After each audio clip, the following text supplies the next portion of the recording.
अऊज़ु बिल्लाहि मिनश्शैतानिर्रजीम बिस्मिल्लाहिर्रहमानिर्रहीम या अल्लाह या रहमान या रहीम या मुक़ल्लिबल क़ुलूब सब्बित क़ल्बी अला दीनिक। दोस्तों, इन्वायरमेंटल एंड अप्लाइड माइक्रोबायोलॉजी के हवाले से बात हो रही है। माइक्रो ऑर्गेनिजम्स जो कि एक्ट करते हैं as a primary producers, act करते हैं एज अ कंज्यूमर्स और एक्ट करते हैं एज अ डीकम्पोजर्स और रिसाइकलिंग एजेंट्स और पैरासाइट्स के तौर पर हम बता चुके हैं उनका रोल।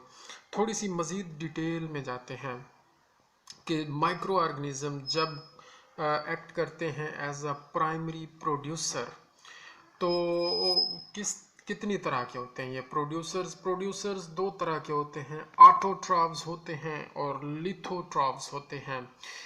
ऑटोट्रॉफ्स क्या होते हैं?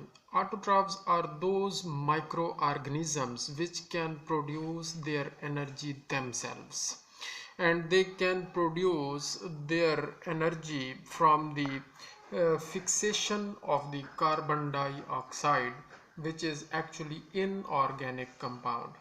So inorganic compounds की फिक्सेशन करते हैं, जैसा कि कार्बन डाइऑक्साइड है उसकी ये फिक्सेशन करते हैं। किसकी बात हो रही है? ऑटोट्रॉफ्स की। उसकी फिक्सेशन करके वो ऑर्गेनिक कंपाउंड्स बनाते हैं, जैसा कि ग्लूकोज एक ऑर्गेनिक कंपाउंड है। और ग्लूकोज से क्या मिलना है? एनर्जी मिलनी है।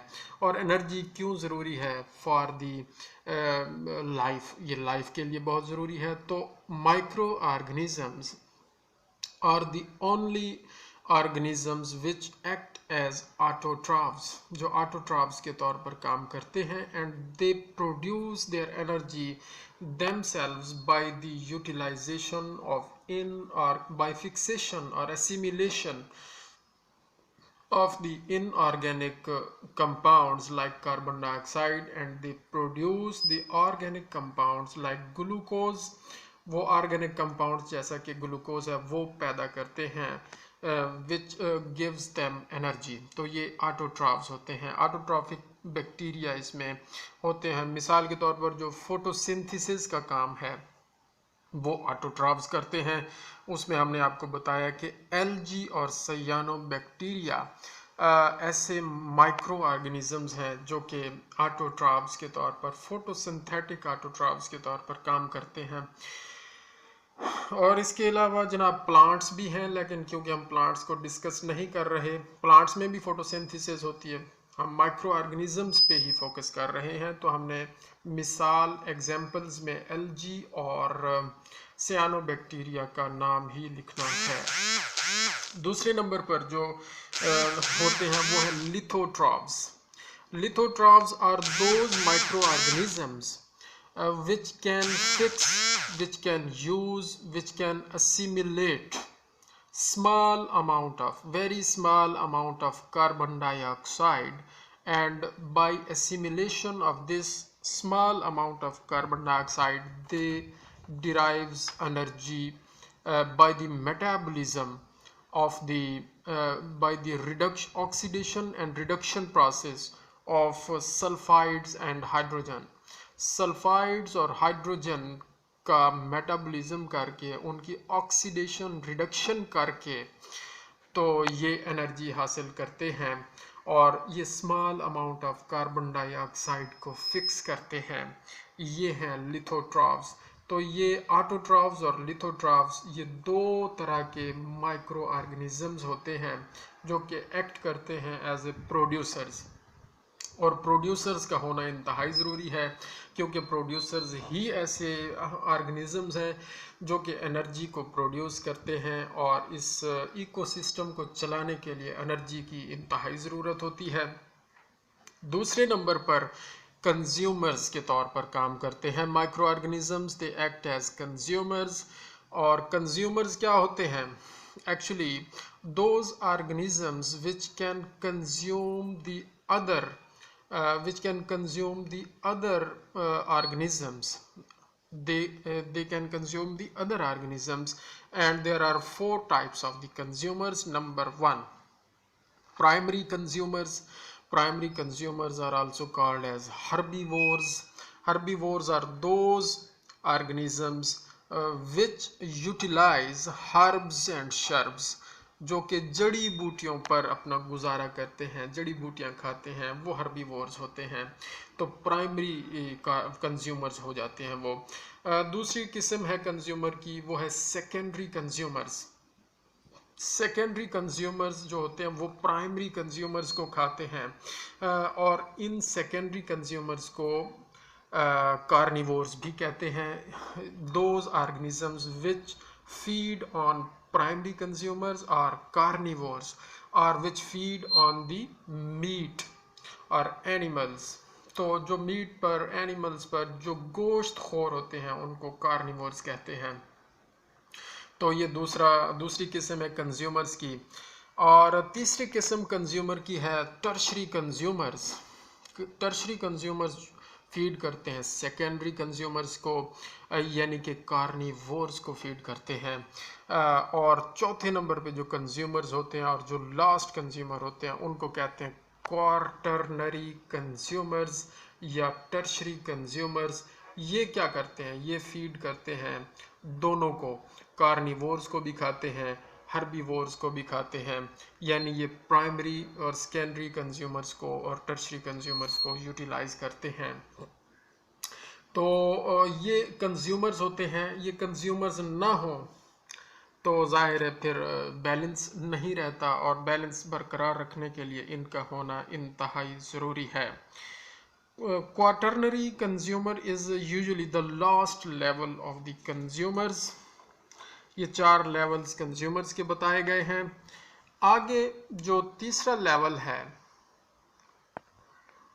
लेवल जो बताया गया है माइक्रो ऑर्गेनिजम्स का, वो है decomposers. They act as decomposers. Decomposers को हम डिफाइन कैसे करेंगे? Decomposers actually primarily those microbes which inhibit the soil and water breakdown. Decomposers क्या करते हैं? सॉइल और वाटर की ब्रेक डाउन को इनहिबिट करते हैं, and they cause the break down और decomposition of the dead plants and animals and other organisms. Dead plants, dead animals और दूसरे जो dead organisms हैं उनकी ब्रेक डाउन करते हैं, और उनकी ब्रेक डाउन करने के बाद होता क्या है, ऑर्गेनिक मैटर को रिड्यूस करते हैं इन ऑर्गेनिक मिनरल्स और गैसेस में। ये डीकम्पोजर्स 2 काम करते हैं। नंबर 1, सॉइल की डिग्रेडेशन को और वाटर की डिग्रेडेशन को रोकते हैं, नंबर 1। नंबर 2, वो क्या करते हैं? डिग्रेडेशन करते हैं डेड प्लांट्स की, डेड एनिमल्स की, डेड ऑर्गेनिजम्स की।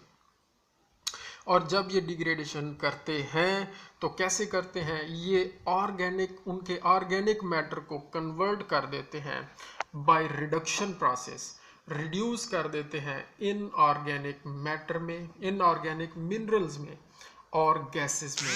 तो ये conversion of organic matter into inorganic minerals and gases by reduction process, that is called as mineralization. तो ये मिनरलाइजेशन भी करते हैं कौन? डीकम्पोजर्स, माइक्रो ऑर्गेनिज्म जो कि एक्ट करते हैं एज ए डीकम्पोजर्स। तो ये मिनरलाइजेशन भी करते हैं। अच्छा, प्लांट्स में जो कॉम्प्लेक्स पॉलीसेक्राइड स्ट्रक्चर्स होती हैं और जो चीज़ें कम्प्लेक्स होती हैं उनमें सेलुलोज है और लिग्निन है। तो ये डीकम्पोजर सेलुलोज और लिग्निन पर एक्ट करते हैं। बैक्टीरिया इसमें ज़्यादातर इन्वॉल्व होते हैं। और एनिमल्स में जो सख्त चीज़ें होती हैं वो हैं केराटिन और काइटिन। इन 2 चीज़ों को ख़त्म करने के लिए, डिकम्पोज करने के लिए क्या चीज़ें होती हैं? फंजाई और बैक्टीरिया होते हैं। तो ये फंजाई और बैक्टीरिया एनिमल्स के कॉम्प्लेक्स स्ट्रक्चर्स को तोड़ने में अहम किरदार अदा करते हैं।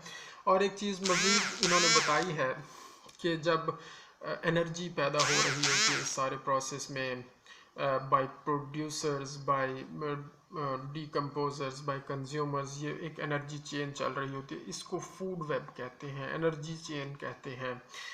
तो एनर्जी चेन इस तरह मेंटेन रहती है, लेकिन इसमें जो एनर्जी प्रोड्यूस होती है 90% एनर्जी ज़ाय हो जाती है, और जो 10% एनर्जी है वो बाकी बचती है, और वो बाकी जो इंडिविजुअल्स हैं, ऑर्गेनिजम्स हैं, उस एनर्जी को यूटिलाइज करते हैं। तो हमें ये भी गौर करना पड़ेगा कि इस एनर्जी को जो इस सारे प्रोसेस में बहुत सारी पैदा होती है, हमने इसे बचाना कैसे है और इसको हम अपने मकसद के लिए पॉजिटिवली कैसे यूज़ कर सकते हैं। तो मज़ीद उन्होंने बताया कि फीडिंग रिलेशनशिप्स जो होते हैं in communities, they are more accurately represented by a multi channel food chain और a food web. Multi channel food chain या फूड वेब के ज़रिए फीडिंग रिलेशनशिप्स ऑफ कम्युनिटीज़ को शो किया गया है। तो ये थोड़ा सा हमने आपको बताया प्रोड्यूसर्स, कंज्यूमर्स और डिकम्पोजर्स का मज़ीद डिटेल हमने बताई। जज़ाकल्लाहु खैरा। अल्लाहुम्मा सल्लि अला मुहम्मदिन व आलि मुहम्मद व अज्जिल फरजहुम।